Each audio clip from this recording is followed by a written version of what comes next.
मैं नितिन उनियाल स्वागत करता हूं आप सभी का अपने YouTube चैनल ऑनलाइन लर्निंग पढ़ाई पर। एक बार फिर हम हाजिर हैं आपके लिए एक और नई वीडियो लेकर, जो कि हमारी वीडियो है लॉजिकल रीजनिंग का पार्ट नंबर 7, जो कि हमारी रीजनिंग प्लेलिस्ट का ही पार्ट है। तो चलिए आज हम जानेंगे कुछ और नए क्वेश्चंस के बारे में। ठीक है, लॉजिकल रीजनिंग के कुछ और नए क्वेश्चन के बारे में। इससे पहले वाला जो हमारा पार्ट नंबर 6 था वो था हमारा क्लासिफिकेशन वाली रीजनिंग के ऊपर डिपेंड। आज भी हम कुछ क्वेश्चन लाए हैं क्लासिफिकेशन वाली रीजनिंग के ही कुछ और नए क्वेश्चंस के बारे में आज हम जानेंगे। तो चलिए शुरुआत करते हैं अपनी आज की वीडियो की। तो आज की वीडियो में हम कुछ और नए क्वेश्चंस पढ़ेंगे क्लासिफिकेशंस वाली रीजनिंग के बारे में। तो देखते हैं आज का अपना पहला क्वेश्चन। तो आज का हमारा पहला क्वेश्चन है चूज द ऑड वन। हमें बताना है इनमें से ऑड वन कौन सा है। तो आप सब इसके ऑप्शन पढ़िए, क्या क्या ऑप्शन दिए हुए हैं। ऑप्शन दिया हुआ है हमें स्क्वायर, सर्कल, पैरेललोग्राम और रेक्टेंगल। हमें इन चार ऑप्शन से बताना है कौन सा इनमें से ऑड वन होगा। ठीक है, तो इसके आपका आंसर पता लग गया होगा कि इसमें ऑड वन कौन सा होगा। तो इसका ऑड वन आंसर है सर्कल। सर्कल क्यों है इसमें ऑड वन आंसर, अभी हम आपको बताते हैं। स्क्वायर क्या होता है, उसमें होती है आपकी चार स्क्वायर्स में क्या होते हैं आपके चार कोने हो गए। ठीक है, सर्किल में क्या है आपका एक गोलाकार सर्किल बनेगा, पैरेललोग्राम बनेगा और रेक्टेंगल बनेगा। स्क्वायर हो गया आपका इस शेप में, रेक्टेंगल हो गया आपका ऐसे में, और पैरेललोग्राम होगा आपका ये ऐसे वाले इसमें। ठीक है, पैरेललोग्राम कुछ इस वाली शेप में होगा। ठीक है, सर्किल जो होगा उसमें कोई भी लाइन यूज नहीं हो रही होगी। ठीक है, तो इसलिए ये क्या हुआ हमारा ऑड वन हो गया है। ठीक है, तो इस टाइप के भी आपके कुछ क्वेश्चंस आ सकते हैं। ठीक है, एग्जाम में तो आपको ऐसे क्वेश्चन के बारे में पता होना चाहिए। उम्मीद करता हूँ आप सबको अभी तक की जो हमारी रीजनिंग वाली सीरीज चल रही है वो आपको पसंद आई होगी, और आपने हमारे चैनल को सब्सक्राइब भी करा होगा ऐसी अपकमिंग वीडियोस के लिए भी। तो चलिए देखते हैं अपना नेक्स्ट क्वेश्चन। क्वेश्चन नंबर 2 में क्या है, चूज द ऑड वन। हमें बताना है इनमें से ऑड वन क्या है, आई, नोज, ईयर्स और लंग्स। अब आप इसमें कंफ्यूज हो सकते हैं कि सारे हमारे बॉडी के पार्ट्स हैं, तो इनमें हमारा ऑड वन कौन सा होगा। तो हमारा ऑड वन होगा इसमें लंग्स। कैसे अभी बताते हैं। आईज, नोज और ईयर्स ये तीनों हमारे पार्ट जो हैं अपर बॉडी पार्ट है। ठीक है, एक लॉजिक तो ये हो गया अपर बॉडी पार्ट है। सेकेंड लॉजिक क्या है, ये एक्सटर्नल बॉडी पार्ट है, हमारे एक्सटर्नल बॉडी पार्ट्स हैं। ठीक है, कैसे एक्सटर्नल बॉडी पार्ट्स हैं। आईज भी हमारी बाहर पे, नोज भी हमारी बाहर पे होती है, ईयर्स भी हमारे बाहर पे होते हैं। लंग्स क्या है, लंग्स हमारे बॉडी के अंदर होते हैं। ठीक है, एक तो ये हमारे अपर बॉडी पार्ट्स हो गए जो कि ठीक है, लंग्स क्या हो गया हमारा इनर बॉडी पार्ट हो गया। क्या हो गया, इनर बॉडी पार्ट हो गया।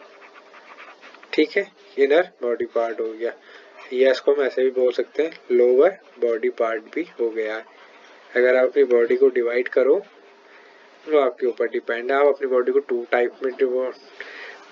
पार्ट्स में डिवाइड करते हो, 3 पार्ट्स में डिवाइड करते हो। एक होता है आपका अपर मोस्ट पार्ट, ये हमारे अपर मोस्ट पार्ट हो गया, फिर एक हो गया अपर पार्ट, फिर एक हो गया लोअर पार्ट। ठीक है, जो तीनों क्या थे हमारे आईज और nose, ears uppermost body part हो गए, और ये क्या हो गया इनर बॉडी पार्ट हो गया। ठीक है, इस वजह से ये हमारा लंग्स ऑड वन हो गया। ठीक है, देखते हैं अगला question. Choose the odd one. Option क्या क्या दिए हैं, स्ट्रॉन्ग, हेजिटेंट, डेयरिंग और ब्रेव। तो इसका आंसर क्या होगा, अब पिछली बात है, ऑप्शन नंबर बी होगा हेजिटेंट। स्ट्रॉन्ग, डेयरिंग और ब्रेव क्या है आपस में तीनों सिनोनियम है। स्ट्रॉन्ग मतलब ताकतवर, डेयरिंग मतलब कोई अच्छा काम करना, ब्रेव मतलब बहादुर। हेजिटेंट का मतलब हो गया यहाँ पे हिचकिचाहट करना किसी चीज के काम को लेकर। ठीक है, तो स्ट्रॉन्ग, डेयरिंग और ब्रेव क्या होगा, एक तरह से हमारे सिनोनियम्स हो गए आपस में। ठीक है, तो इसमें ऑड वन क्या हो गया हमारा हेजिटेंट हो गया। ठीक है, अब देखते हैं अपना अगला क्वेश्चन। अगला क्वेश्चन क्या है हमारा, चूज द ऑड वन। हमें बताना है इनमें से ऑड वन कौन सा होगा। तो ऑप्शन क्या दिया, गोल्ड, फिर ऑर्नामेंट्स है, क्लॉथ के गारमेंट्स है, वुड से फर्नीचर है, अर्थन पोर्ट से क्ले है। तो हमारा ऑप्शन नंबर डी क्या है यहाँ पे ऑड वन हो जाएगा। कैसे, हाँ बता दें। गोल्ड क्या है, गोल्ड हमारा एक रॉ मटेरियल होता है। ठीक है, जो गोल्ड है हमारा वो क्या है, रॉ मटेरियल है। और ऑर्नामेंट्स का मतलब क्या हो गया यहाँ पे, गहने हो गया।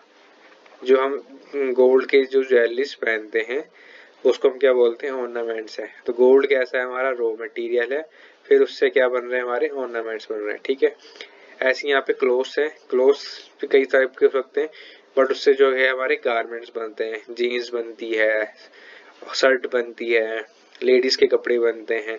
तो अलग अलग टाइप के क्लोथ से गारमेंट्स बनते हैं। ठीक है, वुड है, वुड से हमारा फर्नीचर बनता है। ठीक है, वुड क्या हो गया यहाँ पे, हमारा रॉ मटेरियल हो गया। क्लॉथ भी हमारा क्या हो गया यहाँ पे, रॉ मटेरियल हो गया। ठीक है, अब वुड से हमारा क्या बनता है, फर्नीचर बनता है।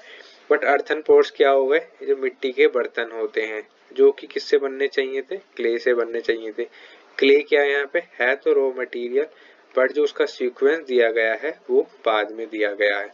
बाकी तीन ऑप्शन में क्या था, रॉ मटेरियल पहले है, उनसे बनने वाली चीजें बाद में है।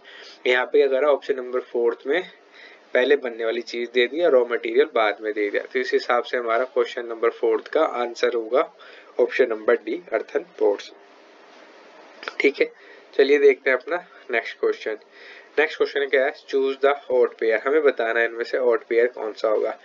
Broad, wide, light, heavy, tiny, small, big, large.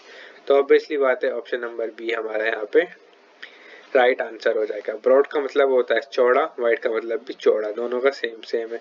Light का मतलब होता है हल्का, हैवी का मतलब होता है भारी, टिनी का मतलब होता है छोटा, स्मॉल का मतलब भी छोटा होता है। बिग का मतलब होता है बड़ा, लार्ज का मतलब भी बड़ा। तो ये क्या हो गया, लाइट और हैवी आपस में एंटोनियम हो गए, जो कि रॉन्ग हो जाएगा। बाकी तो दोनों के बाकी तीनों ऑप्शन क्या है, आपस में सिनोनियम है। ठीक है, बाकी तीनों क्या है, आपस में सिनोनियम्स हैं, आपस में एक दूसरे के। अब देखते हैं अपना नेक्स्ट क्वेश्चन। क्वेश्चन नंबर 6 क्या है, चूज द ऑड वन। हमें बताना है ऑड वन कौन सा होगा। Cloth, plastic, thread, cotton. तो इसमें हमारा ऑड वन होगा प्लास्टिक। ठीक है, कैसे होगा बताते हैं। कॉटन होती है, कॉटन की खेती होती है, कॉटन के बाद क्या बनता है, थ्रेड बनता है। जब थ्रेड बनता है धागा, तो उस धागे को जोड़ जोड़ के क्या बनता है, हमारा क्लॉथ बनता है। तो प्लास्टिक का इसमें कोई रोल नहीं है, जो कि हमारा ऑड वन हो गया। ठीक है, तो इस हिसाब से हमारा 6 का आंसर क्या हो गया, प्लास्टिक हो गया। ठीक है, अब देखते हैं अपना question number 7। Choose the odd one. Bridge, escalator, ladder, staircase. तो इसमें हमारा ऑड वन क्या हो जाएगा, ब्रिज हो जाएगा। ब्रिज का मतलब हो गया पुल। ठीक है, एस्केलेटर मतलब होते हैं हमारी जो, आपने वो देखा होगा इलेक्ट्रिक वाली जो सीढ़ियाँ होती हैं। ठीक है, जो हमारी जो उसमें होती हैं, मॉल्स में लगी हुई होती हैं। ठीक है, जिस पे आप एक बार खड़े होते हैं शर्ट फिर अपने आप ही चलती रहती हैं। अब एस्केलेटर हो गई, क्या हो गई, एक तरह की सीढ़ियाँ हो गई, ये क्या हो गई, सीढ़ियाँ हो गई। ठीक है, लैडर का मतलब भी क्या हो गया, सीढ़ी, जो हम दीवार पे लगा के सीढ़ी चढ़ते हैं। ठीक है, स्टेयर केस का मतलब क्या हो गया, जो हमारी घर में बनी हुई सीढ़ियाँ होती हैं। तीनों का मतलब क्या है, आपस में सीढ़ियाँ ही हैं। ठीक है, तीनों क्या एक तरह से सीढ़ियाँ ही हैं। जबकि ब्रिज क्या हो गया, पुल हो गया। तो ये कैसा हो गया, हमारा ऑड वन हो गया। क्वेश्चन नंबर 8 में बताना है हमें, चूज द ऑड वन। तो ऑड वन क्या होगा हमारा, ऑप्शन आपने देख ही लिए हैं, तो हमारा डी क्या होगा यहाँ पे, ऑप्शन नंबर डी यहाँ पे राइट आंसर हो जाएगा। ठीक है, ये क्या है, मैथमेटिक्स। क्यों, जियोमेट्री, ट्रिग्नोमेट्री, अलजेब्रा, ये तीनों किस में आते हैं, मैथमेटिक्स में आते हैं। तीनों क्या है, एक तरह के, ये तीनों क्या है, आपस में चैप्टर्स हैं, आपस में तीनों क्या है, चैप्टर्स है। और मैथमेटिक्स क्या हो गई, एक बुक हो गई। तो इस हिसाब से ये क्या हो गया, हमारा ऑड वन हो गया। ठीक है, क्वेश्चन नंबर 9 का, चूज द ऑड वन।